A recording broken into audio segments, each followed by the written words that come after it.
सभी का पुनः एक बार हार्दिक अभिनंदन।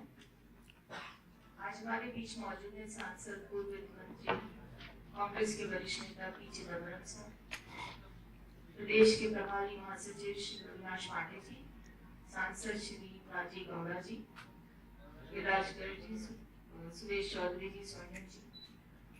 श्री पी चिदम्बरम साहब आपके साथ बहुत महत्वपूर्ण मुद्दों से रूबरू होंगे। मैं अनुरोध करती हूँ कि आपको संबोधित करें।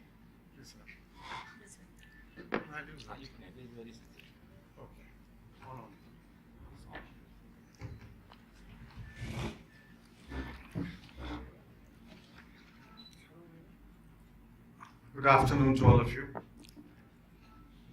Shri Avinash Pandey ji, Srimati Archana Sharma ji, my colleague Shri Rajiv Gowda, leaders of the Rajasthan PCC, good afternoon to all of you. Today is the last day of the campaign. And with this second round, Rajasthan would have completed elections to 25 seats.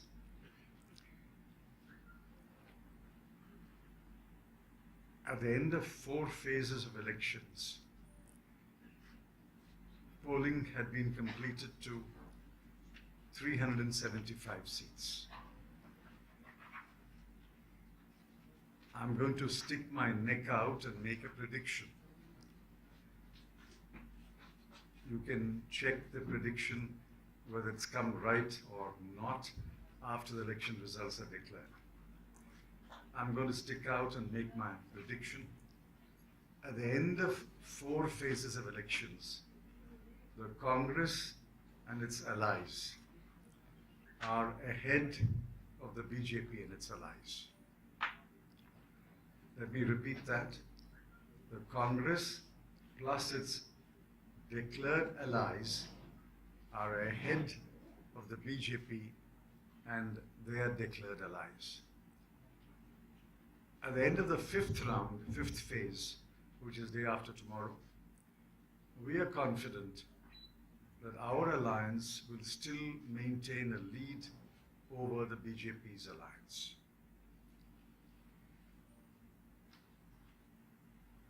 Why is this so? Last time, the BJP swept all 25 seats in Rajasthan, all 26 seats in Gujarat, nearly all the seats in Madhya Pradesh, all the seats in Uttarakhand, all the seats in Himachal Pradesh, nearly all the seats in Uttar Pradesh, 73 out of 80. Why has this turnaround come about? The reason is that the NDA government, the BJP-led NDA government, or even more specifically, the Narendra Modi government has not fulfilled any of its promises to the people. Let me recall some of the major promises. The single promise that electrified the poor people was that Mr. Modi will put 15 lakh rupees in the bank account of every citizen. Nobody asked the question, how much money will it require? Just multiply 15 lakhs by 130 crore. It's an astronomical amount. Nobody even asked the question. If I may be pardoned, even the media did not ask the question. We simply swallowed his promise. But that promise turned out to be the biggest hoax, the biggest jumla in India's election history. Then he said, I will create 2 crore jobs. On the contrary, at the end of 5 years, India's unemployment rate is 7.6%, the highest in 45 years. It is the highest unemployment rate in 45 years. And the government won't let the NSSO publish the data. Then he said, I will double farmers' income. In the last 5 years, farmers' income has not doubled. Farmers' debt has doubled. Ask any farmer. Has your income doubled? He will say, my debt has doubled. I could go on and on. Not one promise has been fulfilled. Today, I travel around the country quite extensively. Today, the number one issue for the people is jobs. When somebody asked me, name the 3 top issues concerning the people, my answer was, number 1, jobs, number 2, jobs, number 3, jobs. It's Rozgar, Rozgar and Rozgar. Where are the jobs? And we have discovered 4 lakh government posts are lying vacant. Why did Mr. Modi keep these 4 lakh posts vacant for the last 5 years? In state governments, 20 lakh posts are vacant. Most state governments, until recently, was run by the BJP. That is why one of our first election promises is we will fill all these 24 lakh vacant posts by 31st of March 2020. This is the low-hanging fruit, and we will do it. Number 1 issue is jobs. The number 2 issues, the farmer's distress. Show me one farmer anywhere in India who's happy, who says my life is better today than what it was 5 years ago. I come from a rural constituency. I can't find a single farmer who says my life is better today than what it was 5 years ago. Which is why we are promising once again, like we did in 2008, agricultural loans will be waived. And we are promising a separate Kisan budget. For the first time, people will know how much is being allocated for agriculture, for what projects it's being allocated, which state gets what money, how much is spent, how much is not spent, how much is carried over, which program has been completed, which project has been completed. For the first time, people will know what is really being done for agriculture.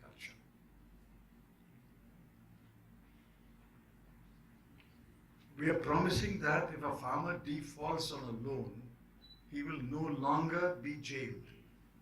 This is a big promise. Why should a farmer be jailed? Which industrialist has been jailed? 6 or 7 cases have been resolved by the Insolvency Board, and 84,584 crore rupees has been written off. 84,584 crore rupees has been written off for them. There is money to write off for 6 or 7 industrialists. There is no money for farm loan waiver. So we have said, if a farmer defaults, no one can put him in jail. There can be no criminal prosecution. This manifesto is the voice of the people. My colleague Sri Rajiv Gowda was the convener and I was the chairman of this committee. This is not written by a person sitting in a room. The ideas here are not the ideas of 1 or 2 persons sitting in an air-conditioned room. This is the voice of the people of India gathered in 174 meetings across the country. Every single sentence was said by a man or a woman somewhere in India. What we have done is, we have simply written it down in proper Hindi and proper English. But the ideas, the demands, the expectations are the expectations of the people. Which is why, I'm sure none of you will dispute it, the only manifesto that is being discussed across the country is the Congress manifesto. Who is discussing the BJP's manifesto? Even Mr. Narendra Modi does not speak about his manifesto. I have not seen any minister speak about the BJP's manifesto. They are only speaking against the Congress manifesto. We are speaking for the Congress manifesto. They are speaking against the Congress manifesto. The only manifesto which is before the people is the Congress manifesto. I have not seen or heard anyone speak about the BJP's manifesto. There is nothing in the BJP's manifesto. It's a cut and paste job of old documents. This is the voice of the people. We have made important promises. One of the most important promises is Nyay. And I want you to reflect a little bit on that. What is Nyay? It is justice. Justice for who? Justice for India's poorest people. There are many poor people, but there are poorest people. 20% of India form the poorest people, below the poverty line. 5 crore families, 25 crore people. Now, India has been growing. It grows every year. Sometimes it grows fast, sometimes it grows at a slower pace. We could not have done Nyay, say, 20 years ago. We certainly could not have done it 30 years ago. But today, let me tell you, whatever I know about India's finances, let me tell you, the time has come where we can do Nyay now. Nyay will give 72,000 rupees to every poor family below the poverty line. It will cost us, when fully rolled out, not in the first day, when all 5 crore families are covered, it will cost us 3.6 lakh crore. Now, it is a big amount. It is a big idea. A big idea requires big amounts. The BJP says, where is the money? So we have told them that arithmetic. They don't understand the arithmetic. I don't blame them. They don't understand the arithmetic of anything in the budget. India's GDP today is 210 lakh crore. Those are 10 lakh crore. In 5 years, it will become 400 lakh crore. 400 lakh crore. 1%, 8% of 400 lakh crore is 4 lakh crore. We don't require 4 lakh crore. We require only 3.6 lakh crore. It is less than 1% of India's GDP in 5 years. I ask, can India not set apart 1% of GDP for the poorest of India? Is the BJP so heartless, so cruel, so completely lacking in compassion that it will criticize the Congress party for saying 1%, just 1% of India's GDP will be set apart for 20% of India's population? We are not setting apart 20% for 20%. We are setting apart 1% for 20% of India's population. Nyay will revolutionize India's poorest economy. The poorest part of India's economy will be revolutionized by Nyay. Let's take a state like Rajasthan. Now, who is going to benefit from Nyay? Poor states will benefit far more than the rich states. Rajasthan will be among the biggest beneficiaries of Nyay. More families in Rajasthan will benefit than, say, more families in my own state of Tamil Nadu. Because Rajasthan's per capita is lower. The poor people are more in Rajasthan as a proportion. So a state like Rajasthan, a state like Bihar, a state like Odisha, a state like Uttar Pradesh are the ones that will benefit more than, say, Kerala or Karnataka. But we must do it. 72 years after independence, it is a moral imperative. Morality requires that we do something like Nyay. You could turn around and ask me, these are such big ideas. Of course, these are big ideas. Congress party has always had big ideas. Maganrega was a big idea. In 2008, loan waiver was a big idea. Reservation for OBCs in central government educational institutions was a big idea. Right to information was a big idea. Right to education was a big idea. Right to food security was a big idea. Congress is a party that has generated big ideas. But we have implemented big ideas in the past. When the BJP says Nyaya is not implementable, I entirely agree. It is unimplementable by the BJP. BJP can't implement it. They cannot do a big idea. Have they done a big idea in the last 5 years? The biggest idea I think they have done is to ask people to do yoga. We can do big ideas. Nyaya is a big idea. We will do Nyaya. We will implement Nyaya. I want to conclude by saying, this document is the voice of the people of India. If you want what is promised here to be implemented, the Congress must form the government in Delhi. If the BJP comes to power, there is no Kisan budget. There is no Nyaya. If the BJP comes to power, farmers will still go to jail. To implement these promises, which is the voice of the people of India, I appeal to the people of Rajasthan to vote for the Congress candidates in the election day after on the hand symbol. And I'm confident that you will give us your blessings, you will give us your vote, and you will help Congress party form a government in New Delhi. Thank you. Yes, you can moderate. She will moderate, she will call you. No, no. Rahul Gandhi has been raising the issue of Rafael on offset contracts, but now the papers have come that he owns a company called Platforms, in which he has 65% stake, and one of his partner has got the offset contract in Scorpion Submarine. You have been the defense minister and I have not been the defense minister. You have been the finance minister. What is your take on these allegations coming? Even Arun Jaitley has just done a press conference in Delhi and he has alleged.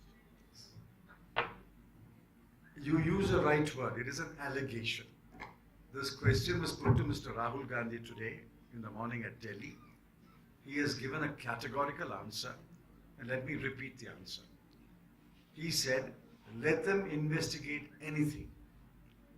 Let them investigate any agreement. Let them investigate any person. Let them also investigate Rafael. So his categorical answer is, the government is free to investigate.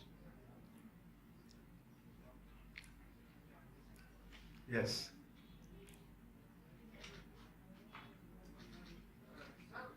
Yes. Yes.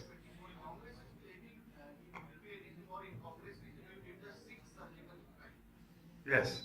But PM Modi is saying that was only video game. He used the exact word video game, not the surgical strike. How do you say?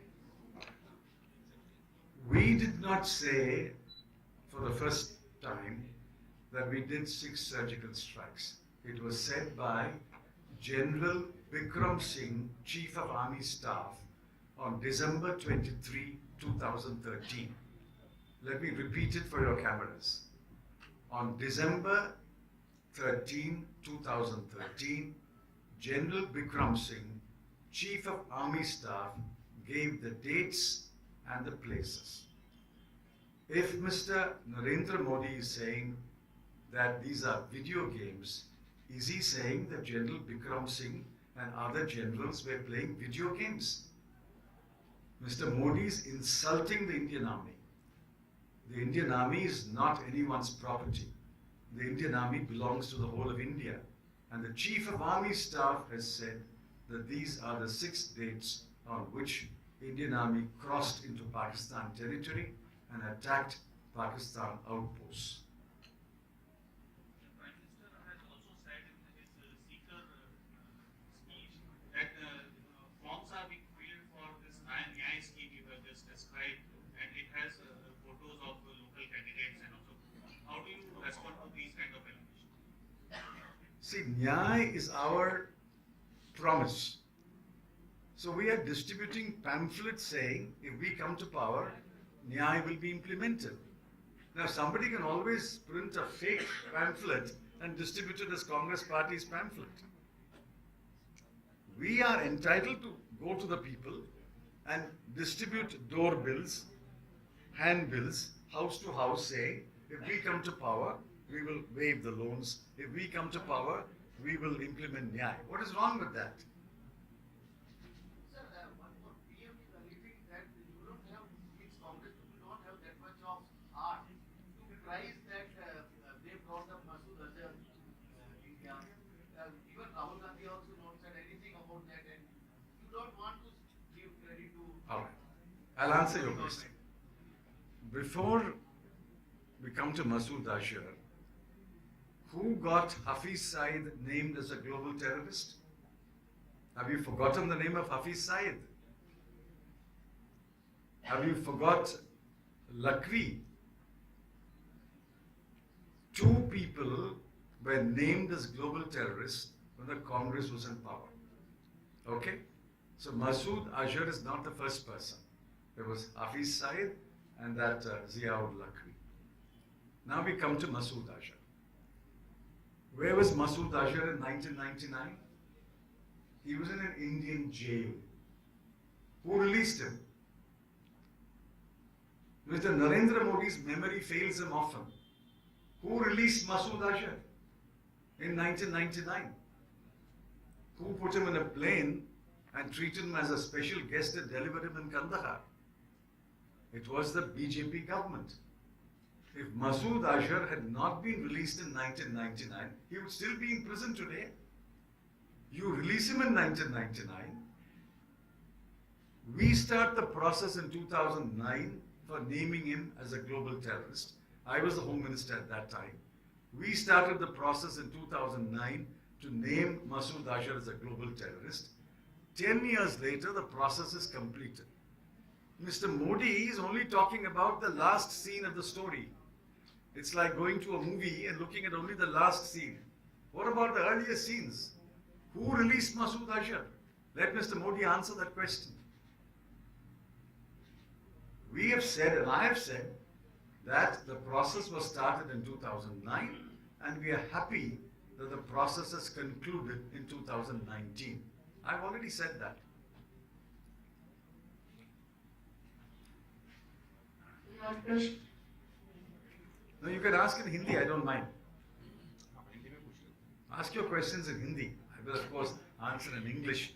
I'll try to use one or two Hindi words, but you can ask your question in Hindi if you want.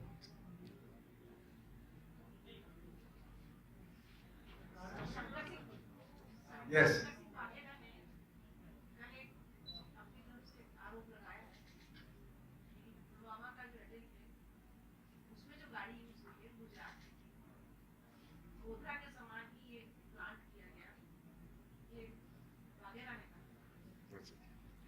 Saying that Waghela is alleged that the vehicle that was used for targeting the Pulwama convoy that belongs to Gujarat.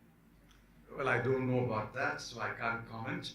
But on Pulwama, Pulwama was a massive intelligence failure. There was intelligence that an attack will take place. It was shared, yet Pulwama took place. Pulwama was a massive intelligence failure. Who is responsible for an intelligence failure? The government is responsible. They must explain why such a massive intelligence failure happened. I don't know about Waghela's statement. I can't confirm it. But I can't confirm it, no. I have no information. In the state of Rajasthan, Madhya Pradesh and Chhattisgarh, UPA government has wave of loans, but in the ground reality, the loans are not being waived or nationalized banks. The cooperative bank loans are also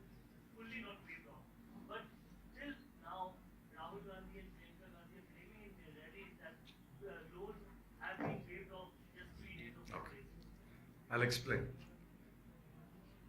Do you remember who announced India's biggest loan waiver in 2008? Well, it so happens that I announced India's biggest loan waiver in 2008. How is a loan waiver done? A loan waiver can be done not only by the government announcing it, the banks must take the records, identify the loanees, identify the amount, and then write off the loan and claim the amount from the government. That is how loan waivers are done. We did it with the central government. Public sector banks are under the control of the central government, and therefore we could do it in 4 months. Even that took 4 months. Remember, I announced it on February 28, 2008. We completed it March, April, May, June 30, we completed it. It took us 4 months to complete that loan waiver, even though public sector banks were under our control. Today, it is the state government which is announcing a loan waiver. Take Rajasthan. Rajasthan is a state government. It is announcing a loan waiver. Public sector banks are not under the Rajasthan government. They are under the central government, and they are not cooperating. They are not cooperating by producing the data, by producing the list of loanees quickly. So you were right. Cooperative banks have done it almost completely. You yourself said that. Why? Cooperative banks are under the control of the state government. But public sector banks are not under the control of the state government. That is why the government of Rajasthan has constituted a committee to deal with the nationalized banks. You are absolutely right. You correctly said the problem is because of nationalized public sector banks.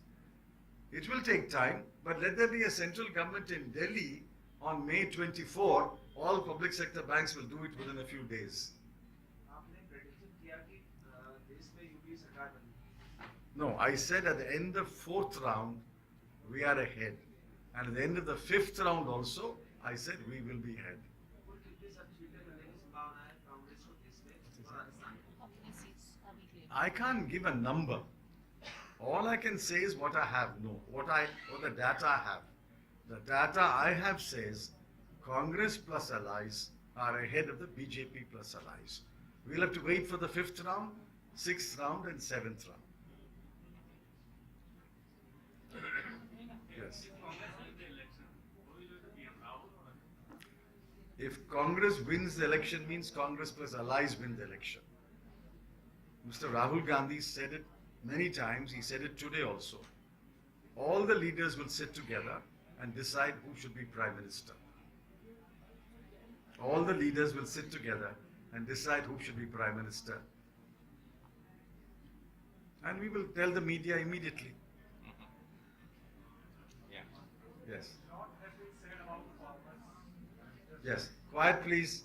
The rear, please. Just Shanti. Please, please. Yes.